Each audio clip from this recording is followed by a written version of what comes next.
Hello everyone, welcome again to Clockwise. We're finally getting close to the end of regular season, both in VCS, 2 weeks left, and in LPL, just 1 week left. So we're getting so close to playoff. Let's start as usual from the VCS. I was there as a guest at the analyst desk. I will probably be there next week, so check it out. And everything will revolve around SBTC. We already knew that they were going to be one of the main character, call it like that if you want, of this split. But they're turning out to be that in a way that nobody of us expected, because there seemed to be some tension inside the team, and it blew up after this week that they went 0-2, a loss against GAM, which was predicted, and one against Secret. And Secret also had Eddie and Nagia, which are their rookie trainees. So this loss was very hard on SPTC. And it kind of showed their inconsistencies, their flaws in the coaching staff. Violet apparently can't keep the team together. And there's two factions at this point. One with Zeros and Yijin, that are ganging up together, and the other one with Celebrity and Diawan, which are also thinking about leaving the team, which is like, they mentioned it, I think, in their personal streams after the week was over. Nothing is confirmed yet. For more information, please join the VCS core. Like, things are happening right now, so I'm just telling like the tip of the iceberg, and you should join the VCS core for more information on that. But what's for sure is that the team has asked Tinikun for help. For those of you that don't know Tinikun, he was coach for 2017 GAM, I believe. So the great plays of the old VCS teams. He was part of that, and he took a very long break. He didn't want to coach anymore, but now he's coming back to help SBTC, not under contract, just as a friend helping out. So keep an eye on SBTC. Next week they are going to play just one match, and it's going to be against Saigon Buffalo, which is another very, very relevant playoff team in this split, and it's going to be a very crucial match if they want to keep their playoff spot. SPTC in a very dire situation, since they really needed to win against Secret, and now their playoff spot is on the line. They will probably still keep the fourth place, but it's not guaranteed. They need to win at least one match.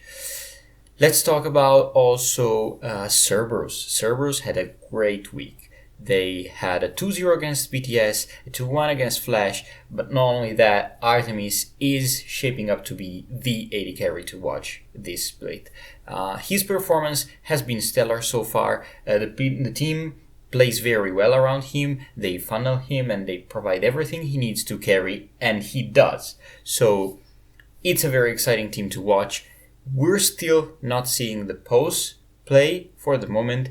Very likely he will play in playoffs. So this team, despite being in a very solid second position at this point, still hasn't reached their peak. So I'm not sure if they can challenge GAM, but it's for sure a very exciting team. Let's also keep an eye on them. Then they have just one match against Team Secret. Team Secret, a very important week, the next one for them.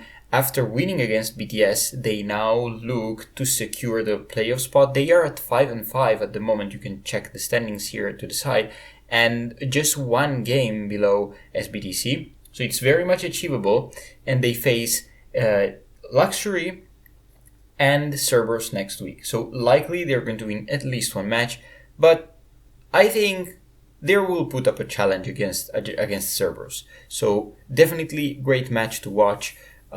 This VCS split, I say every week, but it's so exciting. You should not miss it.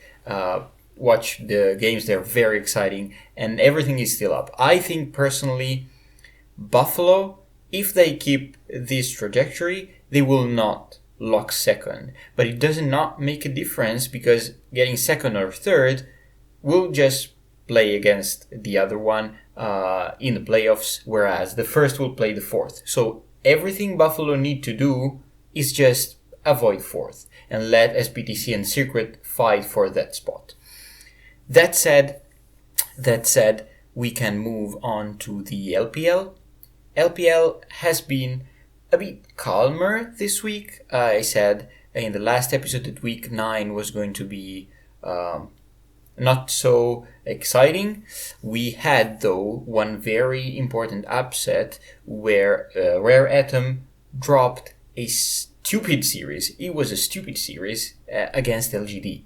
And because of that, and because of today's or yesterday, depending on when you watch the video, loss against Royal, they now missed out on their top 6 spot, which is like, it's okay. They still would enjoy to play a lot of best of 5 on their way to the top 4 or whatever objective they have. But without that loss, could have been so much easier. And against Royal, it showed that they can, play at a good level, but when the mechanical difference, when the individual talent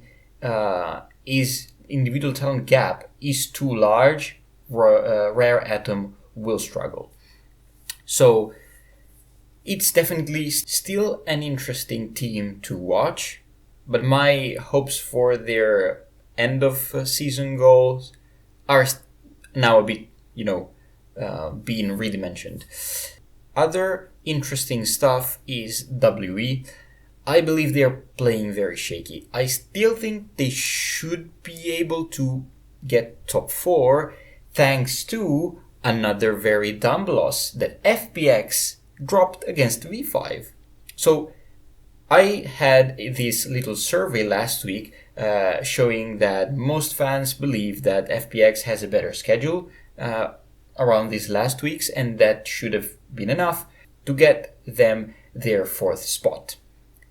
This upset, though, makes everything up to grabs, and WE can still clinch their semi-spot. So let's hope that happens. Fingers are crossed. We also put the accent on Royal against TES. That was a very fast series. Royal literally outplayed TES in every possible regard. And TES, I don't think they should worry still. It's regular season. It never mattered that much for them. And best of 5s is where they want to redeem themselves. Royal, at this moment, looks unstoppable. I maybe mentioned it last video, but Xiaohu has to be MVP of Spring Split. There's no other way. Like, he is outplaying everything and everyone, and he looks great. He just looks great. So let's also discuss about a few future matches. I think very important is going to be on Wednesday, WE against EDG. This is very clutch. I think WE is going to win, but this is a bit of a fanboy take, so don't mind me there.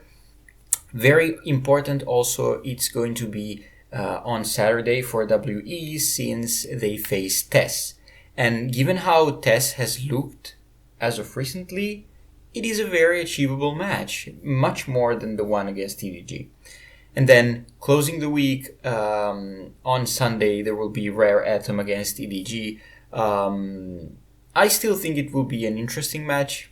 Rare Atom should struggle, but given that our standings are shaping in a way that Royal Never Give Up and one between Edward Gaming and Team WE should take the first 2 spots.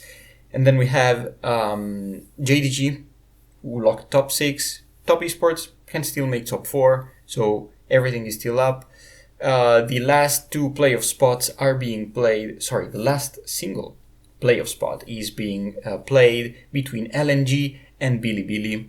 Bilibili plays against Suning and FPX, so it will be very unlikely that they take the last playoff spot. Whereas LNG just have won against Rock Warriors, which is the bottom feeder. So it is very likely that it will be taking the last spot. It doesn't make that much of a difference. I don't think 9th and 10th place will be relevant in any way in this playoff run. So this is how LPL and VCS are looking at the moment. We still have no dates for playoffs for both regions.